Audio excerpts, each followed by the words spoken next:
तो जब से जेजेके के सीजन 3 के 2 एपिसोड लॉन्च हुए हैं, बहुत सारे लोग कंफ्यूज है कि कलिंग गेम क्या है और उसके रूल्स क्या है। बट डोंट वरी, हम भी यहाँ से गुजर चुके हैं जब हमने फर्स्ट टाइम मांगा में पढ़ी थी culling game. We are hell of a confused at time, but तुम चिंता मत करो, मैं क्यों हूँ। मैं तुम्हें कलिंग गेम क्या होता है ये भी बताऊंगा और उसके रूल्स भी एक्सप्लेन करूंगा।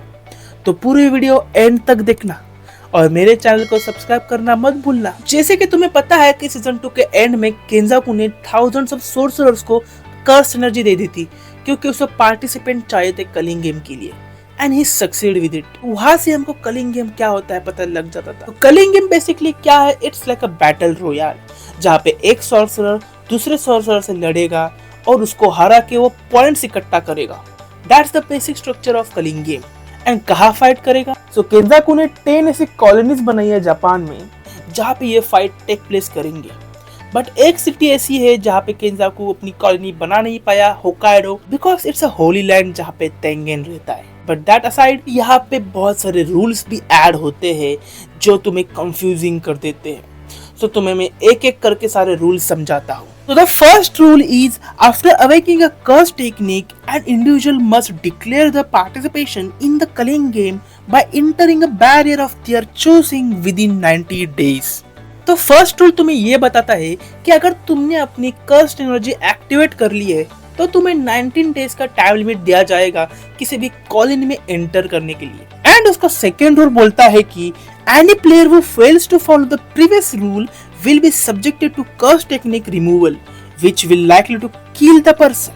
इसमें बेसिकली तुम्हें बताया जाता है कि अगर तुमने फर्स्ट रूल को फॉलो नहीं किया, तुमने 19 डेज में कॉलोनी एंटर नहीं की, तो तुम्हारी कर्स टेक्निक को छीन लिया जाएगा, उसके कारण तुम्हारी मौत भी हो सकती है।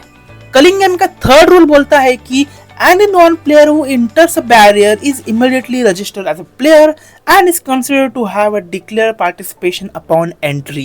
बेसिकली ये रूल बोलता है कि अगर अपने कॉलोनी में एंटर कर लिया तो तुम एक प्लेयर जैसे रजिस्टर हो जाओगे और there is no going back. And fourth rule बोलता है कि player accumulate points by killing other players. ये रूल तुम्हें बताता है कि अगर तुम्हें पॉइंट्स गेन करने हैं तो तुम्हें दूसरे सॉर्सरर्स को मारना पड़ेगा। रूल 5 बोलता है कि points values are assigned by the game and represent the worth of the player life, with sorcerer generally valued at 5 points and non-sorcerers at 1 point.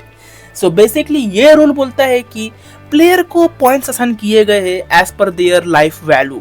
तो कलिंग गेम का रूल 6 बोलता है कि excluding the value of their own life, player may spend 100 points to negotiate the addition of a single new rule to the culling game. So ये rule basically बोलता है कि अपनी लाइफ की वैल्यू को छोड़ के अगर तुम्हें कलिंग गेम में एक न्यू रूल ऐड करना है तो तुम्हें उसको 100 पॉइंट्स देना पड़ेगा। तो 100 पॉइंट्स देके तुम कलिंग गेम में कोई भी एक न्यू रूल ऐड कर सकते हो। तो कलिंग गेम रूल 7 बोलता है कि the game must accept any proposed rule under the previous condition unless it would cause a significant and long term impact on the culling game. So ये rule बोलता है कि अंडर प्रीवियस कंडीशन अगर कोई player एक new rule add करता है तो गेम को उसे करना ही पड़ेगा, अनलेस वो रूल गेम के लिए हानिकारक हो तो गेम मास्टर उसको डिनाई कर सकता है। 8th rule of culling game बोलता है कि if a player points total does not change for 90 consecutive days, they will subject you to be curse techniques removal.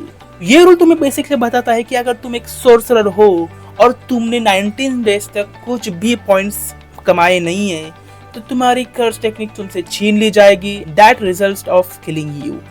सो ये थे कलिंग गेम के 8 रूल्स। मैंने आपको पूरा विस्तार में समझा दिए। आई होप आपको समझ भी आ गए होंगे, इतना भी कुछ ज्यादा कंफ्यूजिंग नहीं था। So enjoy the season 3। बहुत सारी न्यू ट्विस्ट और बहुत सारी कंफ्यूजिंग कर्स टेक्निक तुम्हें देखने को मिलने वाली है। सो प्रिपेयर्ड, मैं तो हूँ आपको समझाने के लिए। Subscribe for more.